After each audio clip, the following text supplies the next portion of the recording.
È sempre più frequente, purtroppo, sentire di imprenditori, di artigiani, di gente semplice con piccole aziende che si toglie la vita di fronte alle difficoltà che si attraversano in questo momento storico particolare.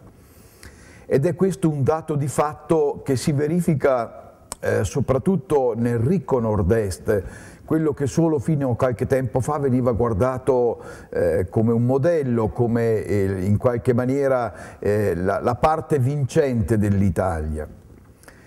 Ecco, davanti a queste morti drammatiche io penso che dobbiamo avere molto rispetto, molta delicatezza, prima di tutto per le ragioni che appartengono alla nostra religione cristiana.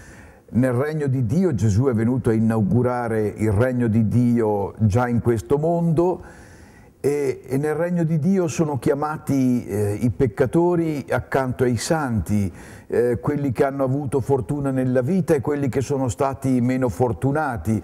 Davvero quando noi apriamo il Vangelo ci accorgiamo che nessuno è escluso. Quindi i toni esasperati di qualche persona che vede in questi avvenimenti dolorosi un fatto condannabile, esecrabile, io credo che debbano essere ricondotti questi toni a una giusta considerazione in chiave cristiana, che è quella di rispettare queste persone e di lasciare al Signore giudicare quello che passa nel cuore di una creatura.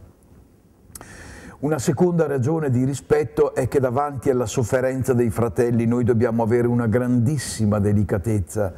Amare il nostro prossimo è in qualche maniera spartire la sensibilità, il dolore che una persona può provare, ed è sempre difficile provare il dolore degli altri perché la sensibilità è molto soggettiva, però essere fratelli degli altri è uno sforzo quantomeno razionale per interrogarci sul loro dolore. E allora ci domandiamo: perché uno è arrivato a questa situazione? Quali sono le cause che scatenano un dramma nel cuore di un imprenditore, di un artigiano di fronte alle difficoltà economiche del momento?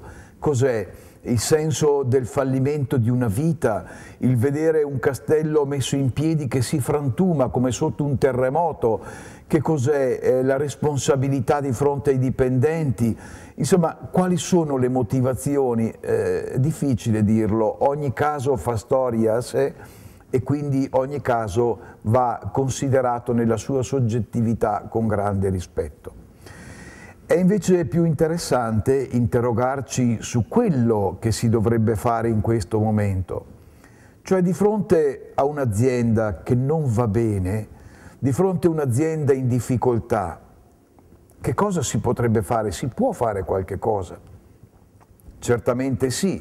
Io penso per esempio che il governo sia chiamato con delle leggi specifiche a dare disposizioni perché per esempio i rimborsi che vengono spesso dal settore pubblico siano dati in tempi celeri, perché gli accordi tra imprenditore e banche possano trovare delle nuove vie, delle nuove soluzioni, delle nuove, come dire, agevolazioni. Qua la banca non è chiamata a fare la carità, ma la banca è comunque chiamata a fare un servizio sociale.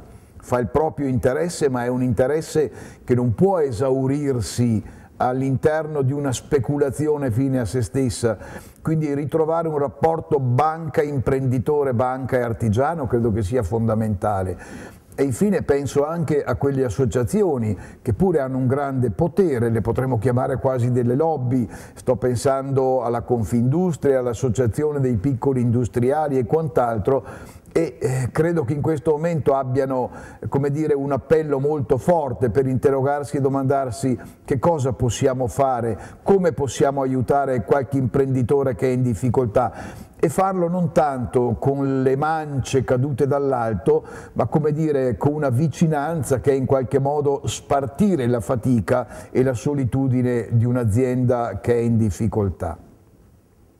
Ciò premesso, vorrei dire a tutti gli amici che hanno un'azienda, che conoscono magari queste fatiche, di fare però una seria riflessione sul fatto che il suicidio non può essere la soluzione dei problemi.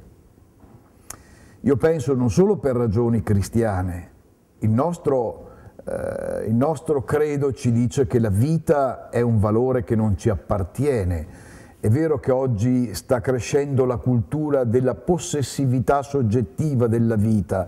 Ognuno dice la vita è mia, ne faccio quello che voglio. Per un cristiano non può essere mai così. Ma vorrei dire agli industriali, agli artigiani, a tutti coloro che comunque passano un momento di difficoltà, che il suicidio non può essere la soluzione. E lo dico anche per una ragione molto semplice. Gli adulti sono dei condottieri davanti alle nuove generazioni. Gli adulti, siano essi artigiani, siano essi genitori, siano essi industriali, gli adulti sono dei condottieri che devono mostrare alle nuove generazioni e quindi devono far vedere al futuro delle nuove generazioni che i problemi nella vita ci sono, ma dalle sacche, dalla melma che ci impantana non si può uscire scappando con un suicidio, e lo dico con assoluto rispetto di chi è finito in questa, come dire, in questa trappola davvero esistenziale, ma dalle sabbie mobili della vita, dalle difficoltà della vita non si esce con le gambe dei becchini, ma si esce con le gambe proprie. È un messaggio grande che in questo momento storico dobbiamo dare alle nuove generazioni, sapendo che i problemi in ogni epoca ci sono. Altre epoche hanno avuto la povertà, altre ancora la guerra, altre ancora la guerra civile.